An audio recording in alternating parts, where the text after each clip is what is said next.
Thinking about moving to Florida? Here's the truth. It isn't for everyone. In fact, there are 8 reasons why you might just hate it here. And you won't believe the 4th on this list. But after watching this video, you'll know if Florida is right for you. My name is Adela Philipson, and I've been helping people buy and sell properties here in Florida for over 3 years. I've included a free report outlining the 7 mistakes that homebuyers make, resulting in them losing their dream home. To download a copy so you can avoid these mistakes, I'll go ahead and put a link to the report down in the description below. So let's dive into the 8 negative things of living in Florida. First up, the high population. Florida is jam-packed with people, especially our coastal cities. The reason it is so jam-packed with residents and tourists is because largely due to its history of preferred vacation spot.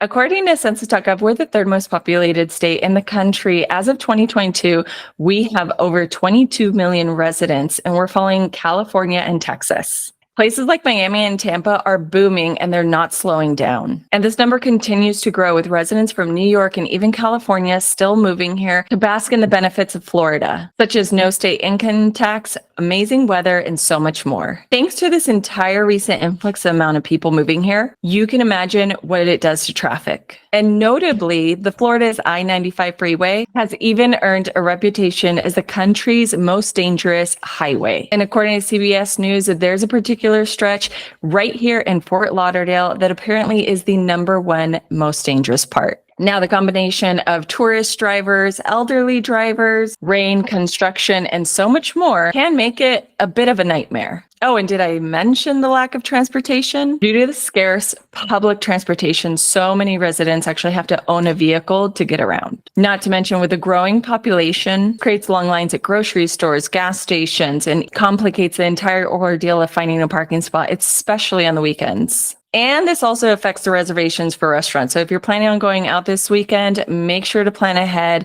days or be prepared to wait a very long time. Moving on to number 2, the weather. It may not snow here. We're certainly not strangers to ample rainfall, disrupting major outdoor events and plans. However, the rain is not necessarily a primary concern for prospective settlers. It's the frequent concern of hurricanes, thunderstorms, tropical storms, and even small tornadoes from June 1st to November 30th. While hurricanes provide sufficient time to evacuate, the depletion of supplies and water prior to a storm is a common concern. It's a deeply unsettling experience to endure a hurricane, with the aftermath involving widespread destruction, flooding, and in severe cases, fatalities. However, on the bright side, we are spared from snowstorms, earthquakes, landslides, volcanoes, and large-scale wildfires that are prevalent in other states. And at least our infrastructures are more robust as compared to some other states like New York and New Jersey. And the cost of homeowners insurance, it is sky high due to these natural disasters. Expect to pay more for insurance here. So budget wisely if you're buying a home. Which truly brings us to number 3, the cost of homeowners insurance. In the pursuit of acquiring home insurance, you have to be prepared because unfortunately there aren't that many home insurance carriers. You might just end up with Citizens Bank, the state-backed insurance. With Florida's geographical nature, susceptible to numerous storms, and coupled with prevalence of insurance fraud, acquiring home insurance can be a difficult and challenging mission. And unfortunately, Florida is the #1 in the country with the worst homeowners insurance. In fact, it has even tripled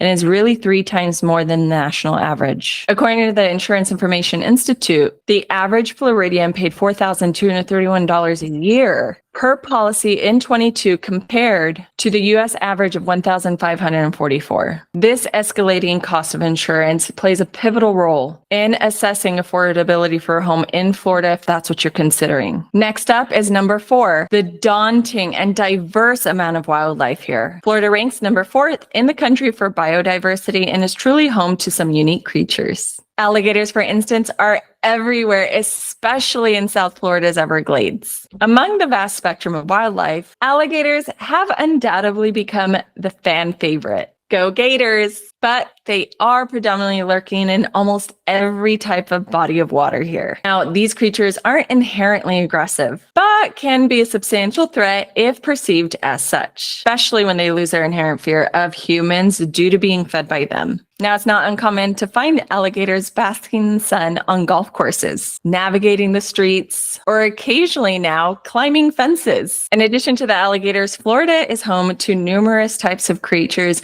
including bears, panthers, sharks, venomous snakes, coyotes, and so much more. Now, the existence of all these creatures, it does require you to have an acute awareness of your surroundings. And it is crucial to refrain from going into lakes and rivers, and especially be cautious when you're walking a dog or with your small children. Keep your distance away from lakes or any kind of body of water for that matter. While discussing creatures, let's not overlook the ever-present and very annoying pests such as iguanas and mosquitoes, which are particularly rampant here in Florida. Iguanas, aside from being significantly annoying to homeowners, when the temperatures drop into the 30s and 40s, primarily in the wintertime at night, they do freeze up and will fall out of the trees, so please be careful. Mosquitoes, another frustrating pest that we have here in Florida that we can't get rid of, and they're very rampant and ever present. Now, these pests aren't necessarily just annoying and irritating. They also carry various of dangerous diseases, causing people to use bug sprays, citronellas, and even bug zappers. On to number 5, the tap water. While the inviting beaches offer a serene escape, the same cannot be said about Florida's tap water. Florida is known for having hard water, which is basically packed with high concentrations of minerals such as calcium, magnesium, and so much more. Now, this factor can be a turnoff for those people coming from states that have soft water, such as New York, leading to disappointments in the water quality here. Now, the water, yes, it is safe to drink, but it doesn't compare to that taste of having clean bottled water. And it also manifests a slight yellow tint to it. So if you take, for example, like a white glass and fill it up with tap water, you will notice it's a little yellow. It harbors contaminants like sulfur, magnesium, copper, calcium, iron, chlorine, and other pollutants, thereby overall completely significantly affecting the water. Sorry. Some people just tend to say it has more of like a metallic or salty type of flavor to the water compared to clean bottled spring water, for example. Now, as someone who has lived here for over 4 years, I wouldn't say it's necessarily displeasing. I'm not completely turned off by it. But I do swear the importance of a water filter. Don't get me wrong. I don't put the glass in the tap and drink it. No.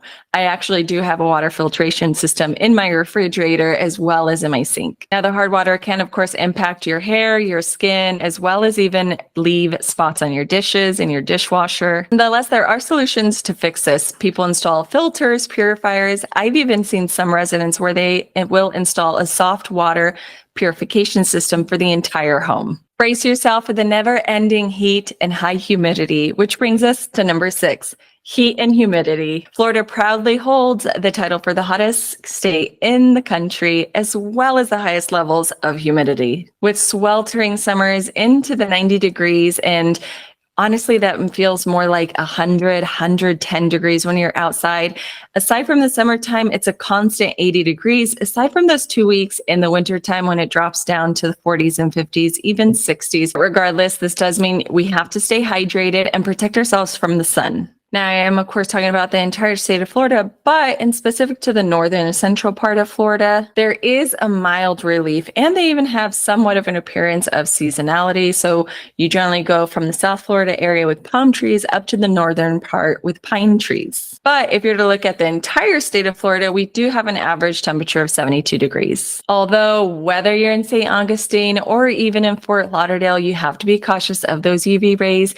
Even on a cloudy day, they do penetrate. So please beware. Additionally, the humidity and heat do bring on some specific challenges, such as hair frizz and even fashion restrictions, as wearing season-specific attire is not really an option here. The unrelenting heat can make outdoor activities such as barbecue gatherings, birthday parties, or even a park visit a sweaty affair, often accompanied by unsuspected rain. Now let's talk about number 7 on the list. This is homeowners and condos associations. A considerable proportion of prospective homebuyers here in Florida are quite taken aback by the amount of condo and homeowners associations here in the state. Over 44% of Florida's residents are governed by some sort of association. While they do come with perks such as shared amenities as well as security, they can also be quite strict. Some regulating aspects are home customization, the color of your house, your yard decorations, the type of roof you have, and style. So if you're considering considering moving into one of these associations, make sure you know the rules before you make the move. Number 8 on the list, healthcare. Now, Florida, along with other growing states such as Georgia and Texas, is unfortunately ranked low in terms of healthcare quality. According to Wallet Hub, Florida is ranked number 43 out of all the states in terms of accessibility as well as affordability. This grim statistic reflects the harsh reality of people refraining from treatments due to the high costs in insurance. And the state of Florida has seen a considerable shortage of physicians. And the situation just worsened post-pandemic, with many healthcare workers leaving the industry. This end result has affected waiting times as well as months to wait to see your primary physician or even a specialist. However, this does also present opportunities for healthcare professionals looking to secure jobs in this high demand industry. So now that you know a little bit more about Florida and can handle these 8 things, you're probably wondering, what are the best cities to live in? Watch this video next to find out the best neighborhoods in Fort Lauderdale. These are the neighborhoods where you get the most for your money and the best schools. I'll see you in the next video.